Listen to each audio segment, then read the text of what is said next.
এই যে type 1 diabetes যাদের হচ্ছে বা টাইপ 2 ডায়াবেটিস যাদের হচ্ছে তাদের ক্ষেত্রে আসলে ট্রিটমেন্ট প্রোটোকলটা কি একই রকম থাকে কিনা? আমরা জানি যে ইনসুলিনের কিছু ভিন্ন ভিন্ন থাকে, যেমন টাইপ 1 যাদের রয়েছে তারা ইনসুলিন নিচ্ছে, যাদের টাইপ 2 রয়েছে তারা ইনসুলিন নিচ্ছে না, কিন্তু এর বাইরেও তাদের ট্রিটমেন্ট প্রোটোকলটা কি ভিন্ন রকম হয়ে থাকে কিনা?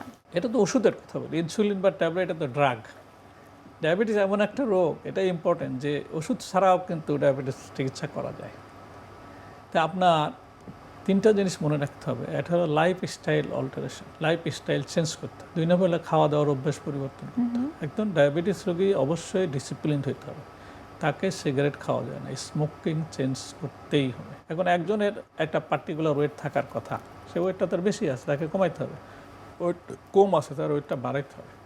এখন অনেকেই খাওয়া দাওয়া বাদ দিয়ে ডায়াবেটিস কন্ট্রোল করতে, এটা কোনো নিয়ম না। কারণ আপনার ব্রেনের কাজ করার জন্য খাবার লাগবে, কিডনির কাজ করার জন্য খাবার লাগবে, আপনার দৈনন্দিন কাজের জন্য খাবার লাগবে না, না খেলে আপনি কীভাবে চলবেন?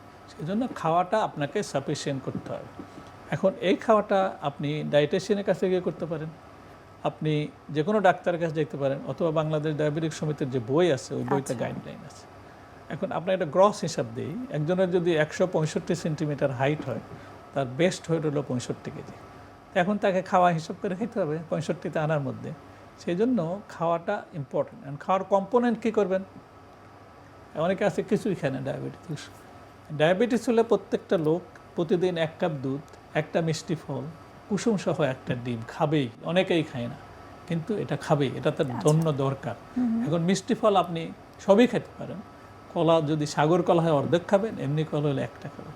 আম, ছোটো আম খেতে পারবেন, বরই, লিচু এগুলো 3-4টা করে খেতে, খেজুর 3-4টা করে খেতে। যেখানে মিষ্টি সেখানে আপনি নেই। এখন পর্যন্ত তাই, এরপরে হয়তো চেঞ্জ হতে পারে। যেখানে মিষ্টি মানে গ্লুকোজ চিনি আছে আপনি নাই, তাহলে থাকলো কি? খেতে বললাম সবই, খেতে নিষেধ করলাম কিছু, বাকিগুলা সবই খেতে পারবেন। দুনিয়ার সব কিছু আপনি খাইতে পারবেন, কিন্তু একটা কথা আছে, সেটা হলো উইথ মডারেশন। আপনাকে হিসাব করে খেতে হবে। হিসাবটা কি? আপনি ডায়াবেটিস নাই, পুরো আনারস খেয়ে দিলেন, কিন্তু ডায়াবেটিস হয়েছে 1 ফালি খাবেন। তরমুজ পুরোটা খেতে পারতেন, কিন্তু ডায়াবেটিস ছিলেন না। সো এইভাবে আপনাকে খাওয়াটা মেনে চলতে। তারপর আসেন এক্সারসাইজ। আচ্ছা, আপনার ডায়াবেটিস হয়েছে, আপনি হাঁটবেন না, এটা হয় না। আচ্ছা, সত্য কথা, এটা হতেই পারে না, হওয়ার কথা না। হাঁটলে কী লাভ? এক্সারসাইজ করে কী লাভ? বডির ব্যালেন্স ঠিক থাকে, বডির হরমোনের, অর্থাৎ মেডিসিন, সঠিক খাদ্য অভ্যাস এবং ফিজিক্যাল অ্যাক্টিভিটিস, এই 3টে জিনিস যদি মেনটেন করা যায় তাহলে একজন ডায়াবেটিস রোগী সুস্থ থাকতে পারে। যদি এগুলো